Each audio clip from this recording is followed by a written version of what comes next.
Alright, what is up, guys? Welcome to my official Breaking Wheel Part 1 Beginner's Guide.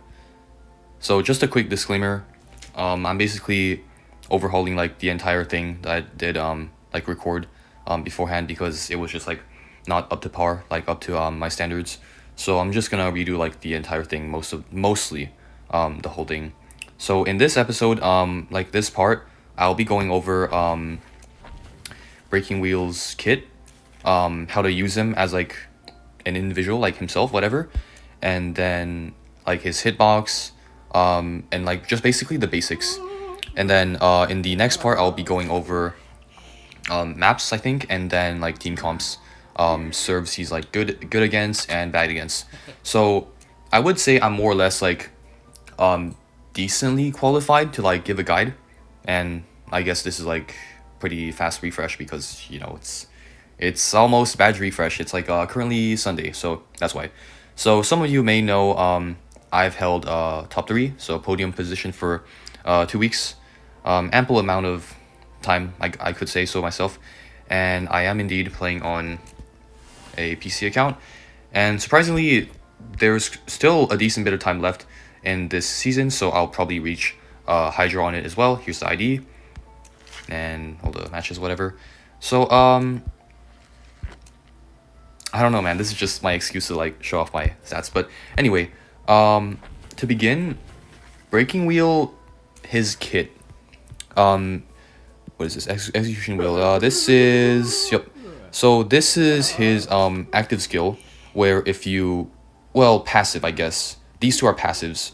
So his whole kit may seem like pretty complex and a bit like daunting to like learn slash play, but in reality, wheel is actually really fun and versatile to like play because, you know, when you get like good pressure, it can almost always turn the match from a draw into a win, and then you can go from losing positions into draw positions. So his first passive, execution wheel, which is when he transforms into his wheel form, which is like what it's most commonly known as, and then you can add spikes slash pierce, whatever. So pierce itself is like the spikes that stack up on the survivors, and you have a minimum of 1, 2, and then the maximum of 3. And then I'm gonna just jump into a custom practice match just to show the specifics. Now for the traits, you should always be running blink. If they're stunners, use excitement. Fun fact, in the old meta, so like before he got nerfed, like before, so day 1 introduction wheel, pre-nerf and all that, peeper wheel was actually kind of decent. It was like a thing. Don't use loosen, don't use TP, don't use patroller or warp. Abnormal, I'm not sure. I haven't even seen any tourney players use abnormal. But yeah, for builds, there are quite a few relevant ones. There is insolence detention, there is insolence confined, and there is insolence trump card, which I call like left right, left up, left down. The most common one I would say is left right, because it's like pretty versatile. You know, you have trump card for like a bunch of things, but the only downside is, of course, like you don't have confined, so on certain maps you would probably run this. So let's say like red church or maybe arms. And one of the more funky builds is detention. Now breaking wheel is a hunter who does not necessarily need it, but due to the fact that in the current meta, you know, Cypher Rush is like just OP, you can't really stop that. Detention has saved my behind like quite a bit of times, I would say so myself. Maybe if you're just starting out and you're learning wheel, I would strongly suggest you run like any variation of like the left up build.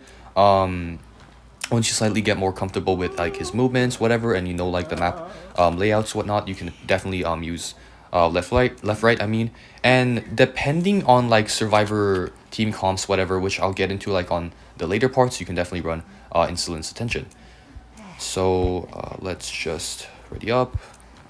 I'm gonna just like record all of this in one take and then upload because it's just I have like a lot of things on my plate right now, and I don't know. It's really hard to edit. So when you get into a match, always go into wheel form. That's the first thing you do. So I think I will AI control off, and then cooldown off. So his speed wheel, what it does. Actually, I should go over the controls first. So you have left, it turns really slow. Right, also slow. But you see the little button or the big button on the bottom right? That is your drift button, and when you hold onto it, you can like turn much better. Although it's like very steep, he turns like a truck. He has like the turning radius of the truck. So he also has his speed on the bottom middle. So once he goes over that one like the pallet logo, whatever, you can easily crush pallets. So just imagine it's like pull down and just crush it in that speed. And where is it? So he would always be somewhere around the middle if you leave him like to have full momentum. And here's the execution wheel, I think that's what it's called, or speed wheel. And now we have one spike on psychologist. Let's get 2 spikes. So when you get 1 spike or like any amount of spikes on a survivor, your goal is to down them, like obviously, right? And then you press on the ability to like switch back and forth between your forms. So in this case, psychologist sadly gets countered by breaking wheel. As you can see, she gets instant down. How is that? So she had what is it, 2 spikes, like you just saw just now. That is basically one of the techniques, or tecs for short, on like how people start the matches. Oh no, red beam. Laggy. How people start their matches as breaking wheel. I think I will TP to another serve. Perfumer, right? Let's just assume. By the way, Perfumer is actually really strong against wheel. So let's just assume this is lucky guy. So you can also do the 1 spike technique where you hit them and then they are 1 chip away, and then as soon as that's done, you transform back into wheel form. And now you have once you reach presence 1, you will unlock this thing called extended spikes, which has a cooldown of 20 seconds. So you can just nudge, get spikes on them. And just now, that is the full presence skill, where the radius is I think like 10 meters whatever, and the cooldown is always 30 seconds, where you spray out 1 spike in quite a decent circle, and of course flywheel counters it. Flywheel counters pretty much everything in the game. And then once you have landed a spike on the survivor, you can more or less use your traps or nail board, whatever it's called. So if you press it 1 tap, it's an instant plant down, and it has a cooldown of 4 seconds. I thought it was 3. Silly me. And then if you hold it down, you will be able to launch it. So as you can see, I will disable cooldowns. As you can see, the range is pretty generous, and there is also a setting in controls where you can change the sensitivity. So this is what it is like on max. You just hold. It charges very far and very fast, as you can see. But also the default for it is 50, but I've left it at 70 because that's where I'm most comfortable using it. So let's just see. If you want to be a good wheel player, you must know how to not only have good movement, you also need to know how to use your traps. So a good guideline would more or less be like, the less time you spend charging up your trap and the faster you are at landing the trap, the better of wheel player you are, the more improvement you can prove. So that is the 1 spike tech. So that's like 2 ways, 2 of the main ways that you can down a survivor as for Chase. And of course, I'll show the hitbox. So because his weapon is on his left side, let's just show. This probably doesn't hit. Okay, this hits. I would say his hitbox is relatively generous. Sphere. So something like this. I said this would definitely hit. Yep. Maybe not. Maybe it is just like a placebo effect. But you do have to keep in mind, when you're swinging around pallets, especially like against like journalists, don't hit the little Orphe because your thing is on your left. So do keep that in mind.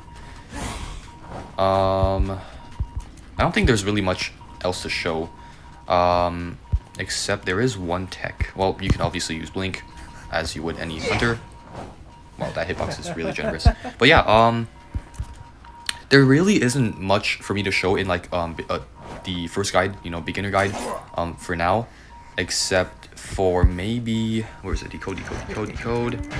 So when the gates are ready, when they're activated, usually you have like 1k, right? Let's just assume a survivor is here, and this is like especially good for detention. You can just quickly dismount, down them, swap the peeper, and then go after someone else. I don't know. Alternatively, you can also change to teleport. Now, teleport for breaking wheel is pretty much like a meme trait to have, but especially in late game scenarios, you can definitely pull some sneaky jump scares off, and then you can just instant hit at the gate. So breaking wheel more or less is to played almost the same as like any hunter, but you must not like get like trigger happy on dismounting. So like this, using your snap, like hitting whatever, because his attack recovery or like animation whatever is I would think is like relatively average. It's not fast, it's not that slow, but it kind of feels slow the more like you play him, and especially if you play other characters. But yeah, this is like breaking wheel moment. Another like quick thing I do want to show is how to counter him, kind of. I know I'm pretty much like pulling a bit too much, especially since this is a beginner guide after all, but when he uses his snap ability, left hand, left arm, or left side, whatever, but he does have emotes: troubled, right side; salute, right side; threaten, right side. So the thing, what I'm trying to say is, when survivors are looking back, let's just assume I'm a survivor, right? Breaking wheel's chasing me. They would always like have their camera like facing behind. They would just walk, whatever, and any slight movement, troubled, salute, or threaten, they would just fly wheel. So then you can just get the free snap. But the thing is, like, you can't use those to bait because, you know, you have to be immobile first, and they do stack. Like, you can stack on top of each other, the emotes. And that is pretty much it for breaking wheel beginner guide. There's really not much to learn. Well, there is. Okay, I miss said the thing. There is quite a lot to learn on breaking wheel, but for this part alone, I think it's just a really like good brief introduction to like the character itself. Apart from that, I don't know, it's weird. It really is weird. Breaking wheel, man. Pain. Anyways, without wasting too much time, this has been your host, Spark, also known as, I don't know, whatever you want to call me. But yeah, oh my god, stop inviting me. Anyway, I hope to see y'all in part 2 of this installment, and yeah, I hope you learned something new as well, and I'll catch y'all next time.